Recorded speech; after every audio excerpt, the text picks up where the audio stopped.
Hi, I'm Fiona and I want to talk to you today about the knit cast on. The knit cast on is often done as a basic cast on because it's easy to learn, as it's like the knit stitch, but it's also sometimes described as a lace cast on, as you can see from the sample in front of us, because it allows the bottom edge of the knitting to stretch when a lace pattern causes the edge to curve. So to demonstrate the cast on, it's a 2-needle cast on. You want to start with a slip knot. So the way I make a slip knot is to take the yarn attached to the ball end over the top of the tail end to make a loop, and then reach through the loop to grab the working yarn and make a loop. I'm now going to place that loop onto my left hand needle. So this cast on does work very much like making a knit stitch. You go into the stitch on the needle, on the left hand needle, take the yarn around the point of the right needle, pull the loop through as if you were making a knit stitch, but at this point you do not drop the stitch off the left needle, but bring the needles parallel so that you can put the left needle into the stitch that's on the right needle, and then transfer it from the right to the left needle. You then make your next stitch by tightening up the yarn with the right needle in the new stitch, take the yarn around the point of the right needle, pull the loop through, twist the knitting so that the left needle can go into the stitch, and if you just move your right needle under the point of the left needle and then tighten, you're ready to make the next stitch.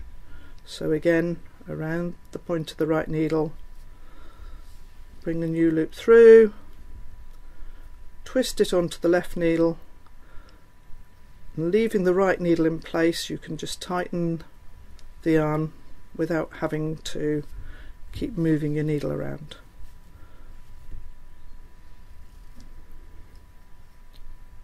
So round the right needle, bring a new loop through, twist it onto the left needle and tighten the yarn.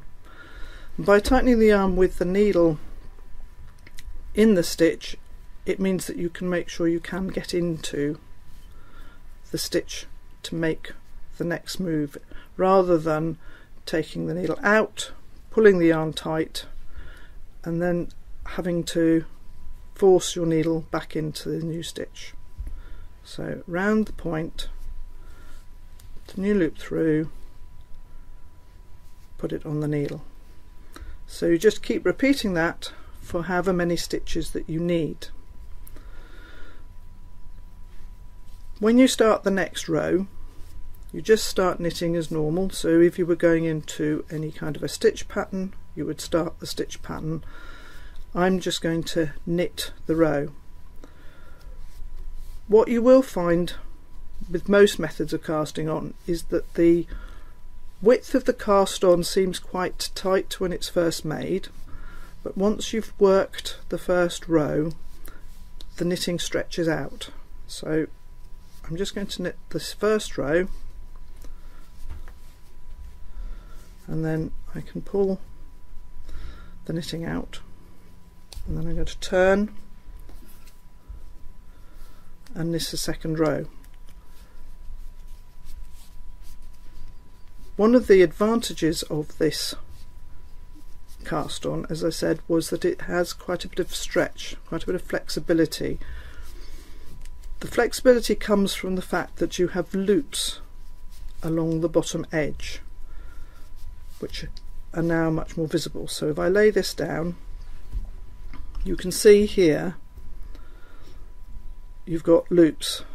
Now, people often dislike this cast on for this very reason, because it doesn't make a very neat edge if you're just using it in a general piece of knitting.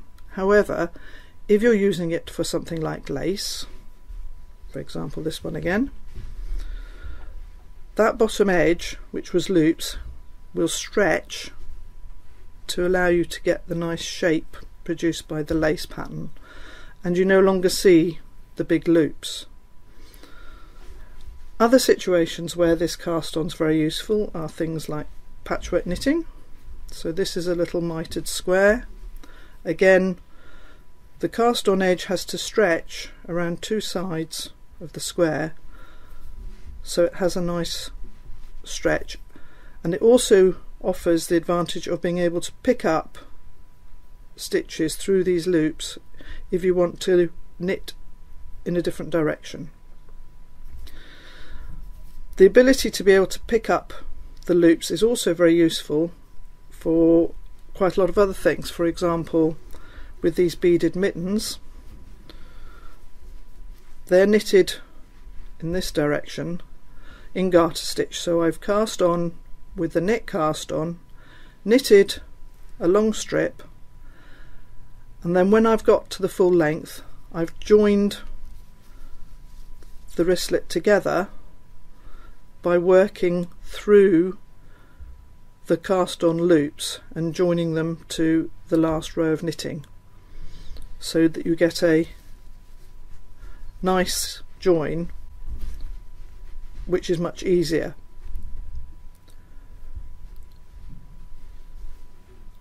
So that's how you do the knit cast on.